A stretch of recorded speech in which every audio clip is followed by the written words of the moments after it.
Welcome to Trending Unpacked, the podcast where curiosity meets the conversation. You know that feeling.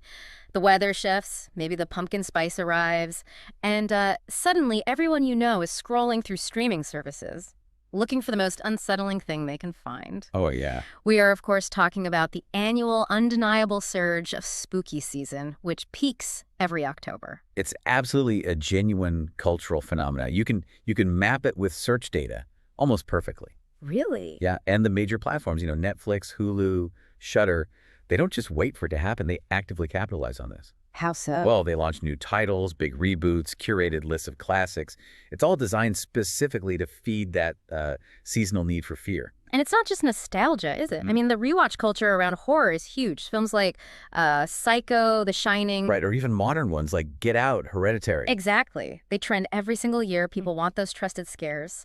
But we're also seeing, new stuff really dominating the conversation this year. Oh, definitely. The box office, the streaming numbers, they just confirm the genre's incredible vitality right now.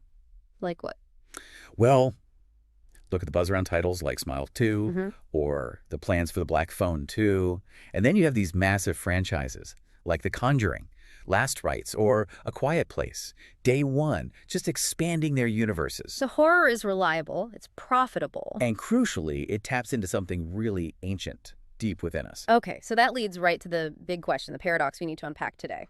If entertainment is supposed to be, pleasant, relaxing, maybe uplifting, why do millions of us intentionally seek out discomfort, dread, and sometimes outright terror? What makes seeking fear actually pleasurable? It's one of the great puzzles, isn't it, of human emotion? Yep. And the answer, well, it's rooted pretty firmly in our evolutionary biology. Okay. What horror films offer, really at their core, is what psychologists call controlled danger. Controlled danger. Okay, let's unpack that mechanism fully because, when we watch a genuinely scary film, our bodies, they don't really know the difference, do they, between what's on screen and a real threat? Exactly. Our systems kick into fight or flight. Right. The visual cues, sudden movement, gore, Yeah. and especially the sound, that sudden loud noise, the scream. Yeah, sound design is key. It bypasses our higher thinking for just a split second. And that triggers an immediate, really primal response. Your sympathetic nervous system just floods with adrenaline. Muscles tense up, blood flow shifts, heart rate accelerates, breathing gets faster. You get that intense physical feeling of mortal fear. So the body's totally convinced it's in danger, but the mind, our conscious brain, knows it isn't. That must create some kind of weird friction. It does. And that friction, that's actually what makes it enjoyable. That is controlled danger. Oh. The audience is feeling all the physiological signs of being in peril, but at the same time, they're consciously where they're safe, sitting on their couch, maybe eating popcorn. They know the threat isn't real. It's far away. It really is the roller coaster analogy, isn't it? Taken to an extreme. It is. We crave that physical sensation, the stomach drop, but only because we trust the safety harness, the track beneath us, subconsciously at least. Precisely. The film's narrative, the fact that it is a film that acts as the safety harness, you experience the full danger response without any actual risk. Okay. And then, what happens after the initial stress, that's where it becomes reinforcing, even addictive. It's the biochemical cocktail. Ah, right, the chemical reward. Let's get into that sequence because that dopamine hit seems crucial. It is. So fear triggers this neurochemical cascade. First, you get the adrenaline, that's the energy burst for survival. Okay. Then, right after the peak fear moment that the monster's gone for a second, the jump scare passes, your body releases cortisol, the stress hormone, to manage things. But then, crucially, as the stress response winds down, two other chemicals come into play. Yeah. Endorphins and dopamine. And those are the feel-good ones. They're the reward system, exactly. Endorphins are like natural painkillers, mood boosters. They give you a mild, euphoric feeling. And dopamine, well, that's the brain's reward chemical. It's designed to make us repeat behaviors that help us survive. In this case, the brain is essentially rewarding you for successfully facing and surviving a perceived threat. Even though the threat was totally fake. The threat was fake, but the process of survival, biologically speaking, felt real to your system. So the body goes through the stress, surfaces from the scare, and then gets this immediate reward, a flood of good chemicals. Yes. And that positive feedback loop makes viewers subconsciously want that exhilarating feeling again and again. It's kind of psychological mastery disguised as just entertainment. It really is. You get this huge physical and emotional release in a completely safe setting. For a lot of people, it's a very effective way to feel intensely alive, present, Yeah. something that often gets dulled in daily routine. That makes sense for the individual craving. But we rarely watch horror movies totally alone, right? It's often a shared thing. A date night movie, watching with friends. If fear is so primal, how does watching it together change things? That brings in the social aspect, which is just as powerful. Horror lets us confront some really deep, difficult fears. Mortality, chaos, the unknown, losing control, but in that low-stakes environment we talked about. And facing those big ideas, even indirectly, is unsettling. Very. And sharing that intensity, going through it together, creates an immediate, quite deep bond. I can see that. Research on shared emotional experiences backs this up strongly. When people watch a scary movie together, they report feeling much more bonded, more socially connected afterwards. Why is that? They're basically engaged in synchronous emotional processing. They jump at the same time, they laugh nervously together in relief, maybe they grab onto each other. And then they talk about the movie afterwards, process the villain, the scares. It functions like a kind of mini-controlled ritual of overcoming something intense together. Like a shared trial, almost. Precisely. It builds this temporary emotional crucible that strengthens social ties. Yeah. There's even a theory called misattribution of arousal. Okay.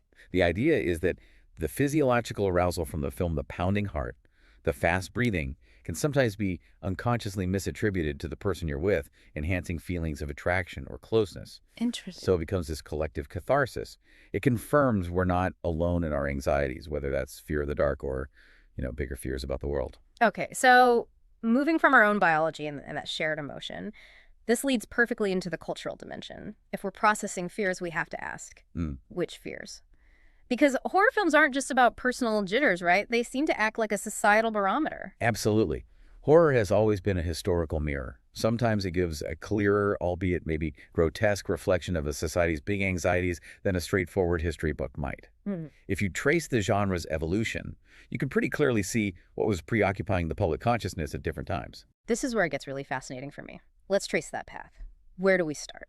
Maybe early 20th century, after huge events like World War I. What did horror look like then? That era, especially silent films and early sound, was defined by immense societal trauma, mass death, the breakdown of old structures, the belief in pure reason and progress. That kind of Enlightenment ideal had been really shaken by the scale of the war. So the horror reflected that. It reflected existential dread, decay. The monsters often came from older European folklore, Gothic traditions, vampires, werewolves. Think of Nosferatu back in 1922. Right, classic. These weren't just external monsters you could easily fight off. They represented something deeper, inherited trauma, moral decay, the idea that maybe chaos and evil were just fundamental parts of history woven into us. Okay, then let's jump forward. The 1950s. Huge technological change, the Cold War looming. And the horror shifts radically. Yeah. The fear moves away from ancient folklore, points directly towards science and the unknown future. This was the era of atomic anxiety, the space race, McCarthyism. Society was both thrilled by technology and absolutely terrified of its potential for destruction. So the monsters had to embody those new anxieties. So we get all those B movies. Radioactive creatures, alien invasions. Exactly. Films where science runs amok, creating giant mutated bugs or unstoppable, often mindless creatures. And the alien invasion theme was a perfect stand-in for political threats, right? The other, incomprehensible, capable of wiping out the American way of life, the fear wasn't supernatural anymore. It was scientific, political uncertainty. Okay, fast forward again. The 1970s, a really turbulent time socially. Vietnam aftermath, Watergate oil crisis, a lot of disillusionment with institutions, government, church, everything. How did horror reflect that? In the 70s, horror moved indoors. Often it moved inside the person. The focus shifted towards spiritual dread, internal corruption, the breakdown of the family unit. Confidence in institutions protecting people was just plummeting. So the threat wasn't some foreign menace anymore, but potentially hiding next door. Or worse. Or worse, inside your own child. Look at The Exorcist from '73. The horror is the loss of control over innocence and the failure of both religion and medicine to fix it. Yeah. And at the same time, you get the rise of the slasher genre, Halloween in '78.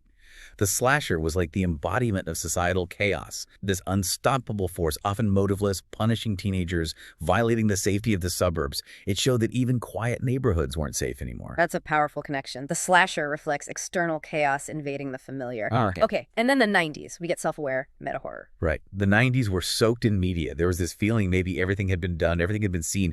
The anxiety wasn't just about surviving. It was about authenticity, identity in a media-saturated world. Like Scream. Scream is the prime example. It didn't just scare you, it winked at you, made fun of the rules while following them. It reflected this anxiety of a generation that knew all the tropes, and maybe the blurring line between movie violence and real violence. The monster, in a way, was the realization that we are the ones consuming and perpetuating the horror narrative. Okay, so if horror keeps reflecting our current anxieties, what about the post-millennium era, after 9/11, for instance, and how does that lead into today? Well, post 9/11, there was this huge surge in anxiety about sudden, overwhelming collapse. Terrorism, unseen threats, the feeling that society couldn't protect itself.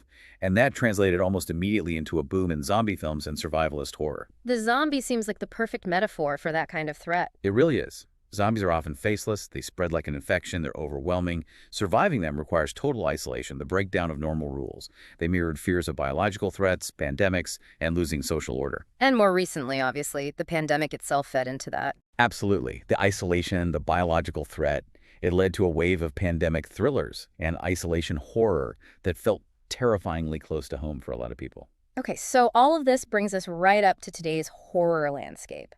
And things feel different now, not just the themes, but how horror is even made and watched, largely because of streaming. Streaming has completely changed the game. It's democratized horror in a huge way. How so?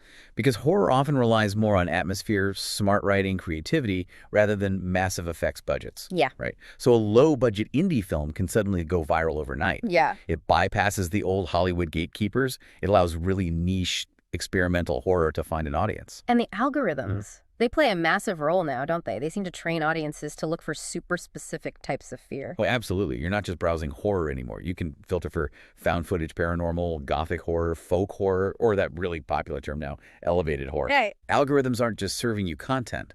They're helping you define precisely how you want your emotional limits tested. It allows for this incredible specificity. Let's talk about that term, elevated horror. Some critics hate it, say it's just pretentious marketing.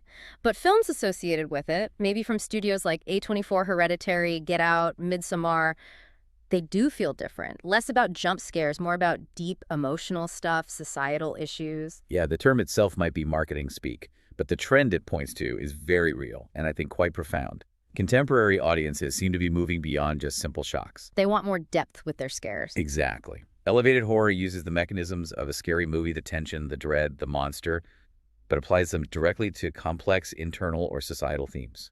The monster isn't just a monster. It's, say, unresolved grief or systemic racism or family trauma made literal. So it's not about fighting some creature as much as watching characters battle what's broken inside them or inside society. The fear feels more internal and maybe it lingers longer. That's the key cultural analysis, I think. This wave really emphasizes empathy, critique. These films are grappling with things like generational trauma, global instability. Take Hereditary. Terrifying film. Truly. But the horror isn't just the demonic stuff, is it? It's a devastating look at grief, at how toxicity gets passed down, how a family collapses under stress. The scares amplify that emotional pain. And a film like Get Out, the terror isn't supernatural. It's this chillingly accurate portrayal of subtle racism, social alienation, in a setting that looks polite on the surface, that feels way more potent because it's rooted in our actual world. The stakes feel higher because they are real-world stakes. If the world feels chaotic, unstable, our entertainment reflects that by making the horror more psychological, more focused on trauma. We're using these controlled fictional spaces to safely process the messiness and pain of being human right now. And that processing gets amplified immediately by the third big factor today. Social media, virality. Horror is now shared, it's interactive, in a way that feels really unique to this digital age. Completely. How we discover and engage with horror has totally shifted. Platforms like TikTok thrive on quick, intense, emotional reactions. Yeah, those reaction videos. Exactly. Reaction chains. Watching someone else get terrified drives huge virality for new horror movies. It creates this massive FOMO, fear of missing out. It pushes people who might not normally watch horror to check it out, just so they can be part of the conversation. So that shared experience we talked about in the theater, it's moved online and it's actually part of the marketing now. It's that social bonding, but scaled up massively, happening much faster. TikTok horror shorts, mini-series, jump scare challenges, they're all amplifying the genre's reach. You don't just watch the movie anymore. Yeah. You watch the movie, then you watch maybe dozens of reaction videos, maybe do a challenge. And that drives the next person to stream it. It's this perpetual feedback loop. A self-feeding engagement machine that keeps horror trending way longer than just a box office run ever could. And the experience itself is getting more immediate, more personal, too, with things like VR, right? Pushing the boundary of controlled fear. You're not just watching. You could theoretically be in the haunted house. Which circles us right back to the content itself. Modern horror is increasingly obsessed with fears specific to our digital age. We're using tech to share the fear, but we're also becoming deeply afraid of the technology. Digital paranoia as a core theme, replacing maybe the old curses or atomic fears. Yeah, anxieties about deepfakes, losing control of your digital self, AI becoming conscious or malicious. The current films exploring this get that our vulnerability isn't just a floozy lock on a door anymore. It's our smart camera, our data trail, the algorithms that seem to know us better than we know ourselves. The new boogeyman lives in the cloud, not the cemetery. Essentially, yeah. It shows horror is keeping pace. It's like the 1950s fear of science, but updated for the age of AI and big data. That's a really complex, kind of chilling comparison. So if we loop back and try to summarize, what does this timeless obsession with scary movies really reveal about us? It's not just that we enjoy being scared, is it? It sounds more like we need it, like it's a mechanism for control, maybe emotional survival. I think that's exactly right. We seem to need a way to process these huge, often overwhelming collective anxieties, but safely. We need to test our limits, get that rewarding physical rush, the adrenaline, the dopamine, but in a space where we know, fundamentally, it's not real. It's fictional.